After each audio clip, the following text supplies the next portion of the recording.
Welcome to my channel SK knowledge class. दोस्तों आज की इस वीडियो में आपको बताऊंगा साइंस का वीवीआई ऑब्जेक्टिव क्वेश्चन जो कि इससे 100% आपको लड़ेगा। दोस्तों सारा ऑब्जेक्टिव को रट लेना है। ठीक, चलिए हम वीडियो स्टार्ट करते हैं। अगर चैनल पर नए हैं तो चैनल को सब्सक्राइब कर लीजिए और घंटी को दबा के ऑल कर लीजिए। पहला क्वेश्चन है दोस्तों, निम्नांकित में किसका अपवर्तनांक अधिक है। तो दोस्तों इस पहला ऑप्शन है हवा, दूसरा ऑप्शन है हीरा, तीसरा ऑप्शन है शीशा, चौथा ऑप्शन है जल। तो बताइए दोस्तों इसका आंसर क्या होगा। आप लोग भी कमेंट बॉक्स में लिखते जाइएगा, अगर आपको पता है तो आपका टेस्ट भी हो जाएगा। ठीक, चलिए दोस्तों, चलिए मैं भी इसका आंसर बताता हूँ। इसका आंसर बी हो जाएगा हीरा। ठीक, चलिए नेक्स्ट सवाल देख लेते हैं दोस्तों। आप लोग व्हाट्सएप ग्रुप टेलीग्राम चैनल को ज्वाइनिंग कर लीजिएगा, आप लोगों को पीडीएफ भेज दिया जाएगा। चलिए दूसरा क्वेश्चन है दोस्तों, अवतल दर्पण की फोकस दूरी होती है। ऑप्शन ए में है ऋणात्मक, बी में है धनात्मक, सी में है शून्य, डी में है कभी ऋणात्मक कभी धनात्मक। तो बताइए इसका आंसर क्या होगा। इसका आंसर दोस्तों ए हो जाएगा ऋणात्मक। आप लोग कमेंट बॉक्स में लिखते जाइएगा। ठीक, अगर आपको पता है तो आप खुद से भी चेक कर सकते हैं कि हम कितना ऑब्जेक्टिव सही बना सकते हैं। ठीक, चलिए तीसरा क्वेश्चन देख लेते हैं। तीसरा क्वेश्चन है, किसी लेंस में मुख्य फोकस की संख्या कितनी होती है। ऑप्शन ए में है 1, बी में है 2, सी में है 3 और डी में है 4। बताइए इसका आंसर क्या होगा। इसका आंसर क्या होगा। इसका आंसर बी हो जाएगा 2। ठीक, चलिए नेक्स्ट सवाल देख लेते हैं दोस्तों। एक भी सवाल आपको नहीं छोड़ना है, सारा सवाल इंपॉर्टेंट है। ठीक, चलिए चौथा क्वेश्चन है, दाढ़ी बनाने में कौन सा दर्पण उपयुक्त होता है। ऑप्शन ए में है उत्तल, बी में है अवतल, सी में है समतल, डी में है इनमें से कोई नहीं। बताइए इसका आंसर क्या होगा। इसका आंसर क्या होगा बताइए। इसका आंसर बी हो जाएगा अवतल। ठीक, चलिए नेक्स्ट सवाल देख लेते हैं दोस्तों। जो भी सवाल का उत्तर आपको मालूम रहे कमेंट बॉक्स में लिखते जाइएगा। चलिए 5 नंबर का क्वेश्चन है, अवतल दर्पण की फोकस दूरी एफ एवं उसकी वक्रता त्रिज्या आर के बीच संबंध है। ऑप्शन ए में एफ बराबर आर, बी में है एफ बराबर 2r, सी में है एफ बराबर r/2, डी में है एफ बराबर 4r। बताइए इसका करेक्ट आंसर क्या होगा। इसका करेक्ट आंसर क्या होगा। इसका करेक्ट आंसर सी हो जाएगा एफ बराबर r/2, याद रखिएगा। चलिए नेक्स्ट सवाल देख लेते हैं दोस्तों। छठा सवाल है कि निम्नलिखित में किस लेंस को अभिसारी लेंस कहते हैं। ऑप्शन ए में है अवतल लेंस, बी में है उत्तल लेंस, सी में है उत्तल लेंस एवं अवतल लेंस दोनों, डी में है बाईफोकल लेंस। तो बताइए इसका करेक्ट आंसर क्या होगा। इसका करेक्ट आंसर क्या होगा। इसका करेक्ट आंसर बी हो जाएगा उत्तल लेंस। चलिए नेक्स्ट सवाल देख लेते हैं दोस्तों। नेक्स्ट सवाल है कि दृश्य प्रकाश में किस वर्ण का तरंग दैर्घ्य न्यूनतम होता है। ऑप्शन ए में है पीला, बी में है बैगनी, सी में है लाल, डी में है हरा। बताइए इसका करेक्ट आंसर क्या होगा। इसका करेक्ट आंसर बी हो जाएगा बैगनी। ठीक, आप लोग कमेंट बॉक्स में लिखते जाइएगा और दोस्तों टेलीग्राम चैनल को ज्वाइनिंग कर लीजिए, व्हाट्सएप ग्रुप में भी जुड़ जाइए। हम आपको वीवीआई ऑब्जेक्टिव सब्जेक्टिव भेजते रहेंगे। ठीक, चलिए दोस्तों 8 नंबर का क्वेश्चन है, तारों का टिमटिमाना प्रकाश के किस घटना को दर्शाता है। ऑप्शन ए में है प्रकाश का विक्षेपण, बी में है प्रकाश का परावर्तन, सी में है प्रकाश का परिकिरण, डी में है प्रकाश का अपवर्तन। बताइए दोस्तों इसका करेक्ट आंसर क्या होगा। इसका करेक्ट आंसर डी हो जाएगा प्रकाश का अपवर्तन। ठीक, चलिए नेक्स्ट सवाल देख लेते हैं दोस्तों। सीधा लड़ेगा आपको बोर्ड एग्जाम में। ठीक, नेक्स्ट है, निम्नलिखित में किसमें प्रकाश की चाल सबसे अधिक होती है। ऑप्शन ए में है वायु में, बी में है कांच में, सी में है निर्वात में, डी में है ए और बी दोनों। तो दोस्तों इसका करेक्ट आंसर आपको सी हो जाएगा निर्वात में। ठीक, चलिए नेक्स्ट सवाल देख लेते हैं दोस्तों। 10 नंबर का है, प्रकाश के अपवर्तन के कितने नियम है। ऑप्शन ए में है 1, बी में है 2, सी में है 3, डी में है 4। तो दोस्तों इसका करेक्ट आंसर आप लोग बताइए कमेंट में। इसका करेक्ट आंसर बी हो जाएगा 2। ठीक, चलिए नेक्स्ट सवाल देख लेते हैं दोस्तों। और दोस्तों अभी तक चैनल को सब्सक्राइब नहीं किया, सब्सक्राइब कर लीजिए। ठीक, चलिए 11 नंबर का क्वेश्चन है कि जल विद्युत संयंत्र किस ऊर्जा को विद्युत ऊर्जा में रूपांतरित करता है। ऑप्शन ए में है नाभिकीय ऊर्जा, बी में है सौर ऊर्जा, सी में है स्थितिज ऊर्जा, डी में है तापीय ऊर्जा। तो दोस्तों इसका करेक्ट आंसर क्या होगा। इसका करेक्ट आंसर सी हो जाएगा स्थितिज ऊर्जा। ठीक, चलिए दोस्तों नेक्स्ट सवाल देख लेते हैं। नेक्स्ट है 12 नंबर का, जलता हुआ मोमबत्ती बदलता है। ऑप्शन ए में है विद्युत ऊर्जा को प्रकाश ऊर्जा में, बी में है रासायनिक ऊर्जा को प्रकाश ऊर्जा में, सी में है ध्वनि ऊर्जा को प्रकाश ऊर्जा में, डी में है इनमें से कोई नहीं। तो दोस्तों इसका करेक्ट आंसर आपको बी हो जाएगा रासायनिक ऊर्जा को प्रकाश ऊर्जा में। ठीक, चलिए नेक्स्ट सवाल देख लेते हैं दोस्तों। नेक्स्ट सवाल है 13 का, एक विद्युत सेल से धारा प्राप्त करने पर इसके सिरों के बीच विभवांतर का मान विद्युत वाहक बल की तुलना में हो जाता है। ऑप्शन ए में है अधिक, बी में है कम, सी में है दुगुना, डी में है इनमें से कोई नहीं। तो इसका करेक्ट आंसर क्या हो जाएगा दोस्तों?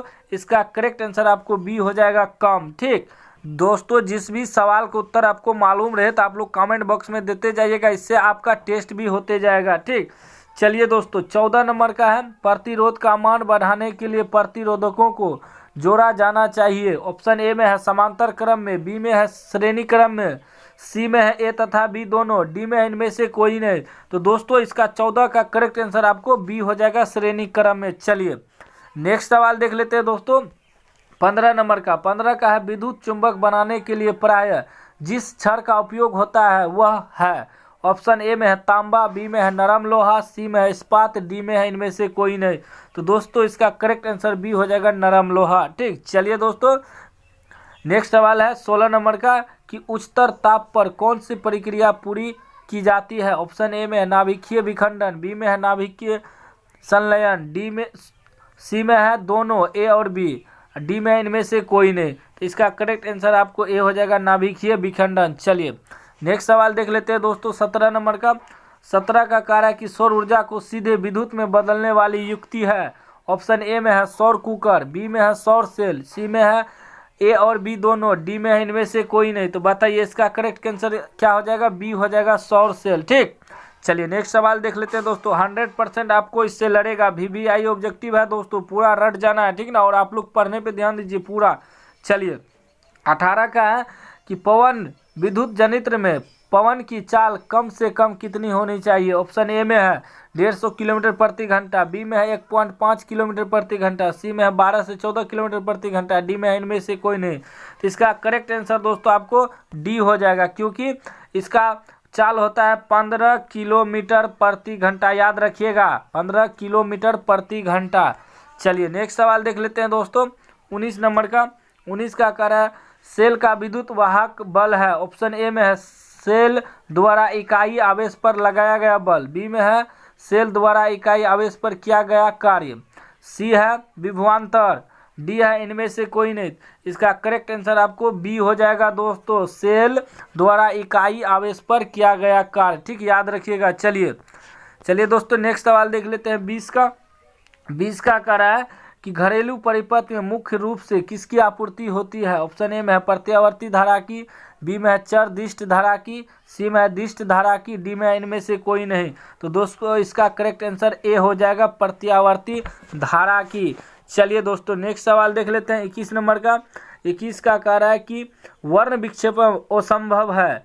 तो ऑप्शन ए है कांच में, बी है निर्वात में, सी है जल में, डी है फाइबर में।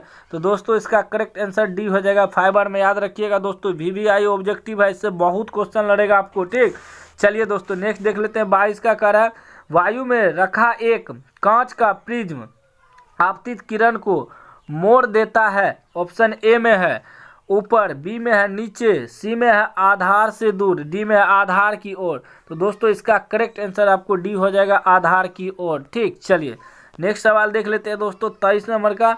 23 का दोस्तों समीकरण दिया है 2Zn plus O2 arrow 2ZnO किस प्रकार की अभिक्रिया है। ऑप्शन ए में अपघटक, बी में है विस्थापन, सी में है अवक्षेपण, डी में है उपचयन। तो बताइए इसका करेक्ट आंसर क्या होगा। इसका करेक्ट आंसर आपको डी हो जाएगा उपचयन। ठीक चलिए नेक्स्ट सवाल देख लेते हैं दोस्तों 24 का। 24 का कार्य है कि खाने वाला सोडा का रासायनिक सूत्र क्या है। ऑप्शन ए में NaHCO3, बी में है NH4Cl, सी में है Na2CO3, डी में है इनमें से कोई नहीं। तो दोस्तों इसका करेक्ट आंसर ए हो जाएगा NaHCO3। ठीक चलिए नेक्स्ट सवाल देख लेते हैं दोस्तों 25 का। 25 का है कि कमरे के ताप पर द्रव अवस्था में रहने वाली धातु हैं। ऑप्शन ए में है तांबा, बी में है पारा, सी में है सोडियम, डी में है लोहा। तो इसका करेक्ट आंसर क्या हो जाएगा दोस्तों, बी हो जाएगा पारा। ठीक ना, आप लोग व्हाट्सएप ग्रुप में जुड़ जाइए दोस्तों, ठीक ना, आप लोग का फुल तैयारी करवाया जा रहा है। ठीक चलिए 26 का है कि आवर्त सारणी के शून्य समूह का तत्व कौन है। ऑप्शन ए में H, बी में है He, सी में है O, डी में है Cl। तो दोस्तों इसका करेक्ट आंसर आपको बी हो जाएगा He। ठीक चलिए नेक्स्ट सवाल देख लेते हैं दोस्तों 27 का। 27 का है दोस्तों कि सोडियम कार्बोनेट के जलीय विलयन में मेथिल ऑरेंज का विलयन मिलाने पर विलयन का रंग परिवर्तित होकर निम्नलिखित में कैसा हो जाता है? ऑप्शन ए में है पीला, बी में है लाल, सी में है गुलाबी, डी में है हरा। तो इसका करेक्ट आंसर आपको ए हो जाएगा पीला। ठीक, चलिए नेक्स्ट सवाल देख लेते हैं दोस्तों 28 का। 28 का कह रहा है दोस्तों कि ग्लोबल वार्मिंग के लिए उत्तरदायी गैस निम्नलिखित में कौन है? ऑप्शन ए में NH3, बी में है CO2, सी में है O2, डी में है N2। तो दोस्तों इसका करेक्ट आंसर क्या होगा? इसका करेक्ट आंसर आपको बी हो जाएगा CO2। चलिए नेक्स्ट सवाल देख लेते हैं दोस्तों। नेक्स्ट सवाल है 29 नंबर का, कह रहा है कि गंधक की परमाणु संख्या क्या है?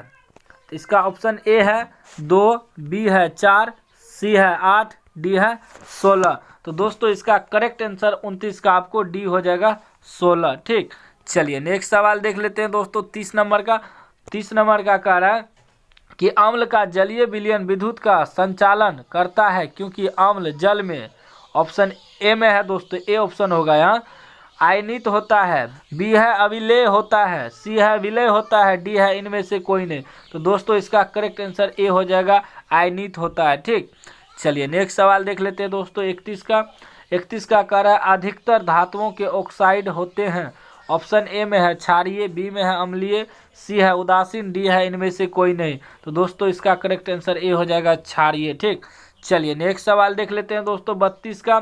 32 का कह रहा है सोने में निम्नलिखित में कौन सी धातु मिलाकर मिश्र धातु तैयार की जाती है? ऑप्शन ए में है Cu, बी में है Zn, सी में है K, डी में है Fe। तो दोस्तों इसका करेक्ट आंसर ए हो जाएगा Cu। ठीक, चलिए नेक्स्ट सवाल देख लेते हैं दोस्तों। नेक्स्ट सवाल है 33 नंबर का कि NaCl plus AgNO3 arrow AgCl plus NaNO3 निम्नलिखित में किस प्रकार की अभिक्रिया है? ऑप्शन ए में है विस्थापन, बी में है संयोजन, सी में है द्विविस्थापन, डी में है वियोजन। तो दोस्तों इसका करेक्ट आंसर आपको सी हो जाएगा द्विविस्थापन। ठीक, चलिए नेक्स्ट सवाल देख लेते हैं दोस्तों 34 का। 34 का कह रहा है कि सिलिकॉन है, ऑप्शन ए में है एक अधातु, बी में है एक धातु, सी में है एक उपधातु, डी में है इनमें से कोई नहीं। तो दोस्तों 34 का करेक्ट आंसर सी हो जाएगा दोस्तों एक उपधातु। ठीक, चलिए नेक्स्ट सवाल देख लेते हैं दोस्तों 35 का। 35 का कह रहा है वे तत्व जिनके बाहरी सेल पूर्ण भरे होते हैं कहलाते हैं।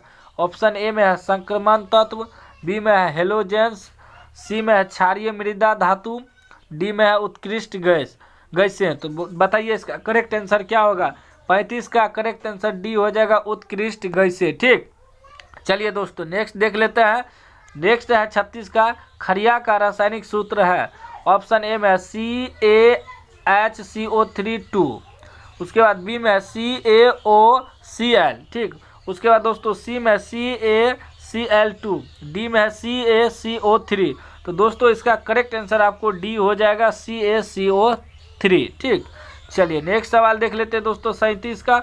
37 का कह रहा है निम्नांकित में कौन सबसे अधिक अम्लीय ऑक्साइड है? ऑप्शन ए में है SO2, बी में है CaO, सी में है Na2O, डी में है MgO। तो इसका करेक्ट आंसर दोस्तों आपको सी हो जाएगा Na2O। ठीक, चलिए नेक्स्ट सवाल देख लीजिए। नेक्स्ट सवाल है दोस्तों 38 का कि निम्नलिखित में कौन एल्काइन है? ऑप्शन ए में है CH4, बी में है C2H4, सी में है C2H2, डी में है C2H6।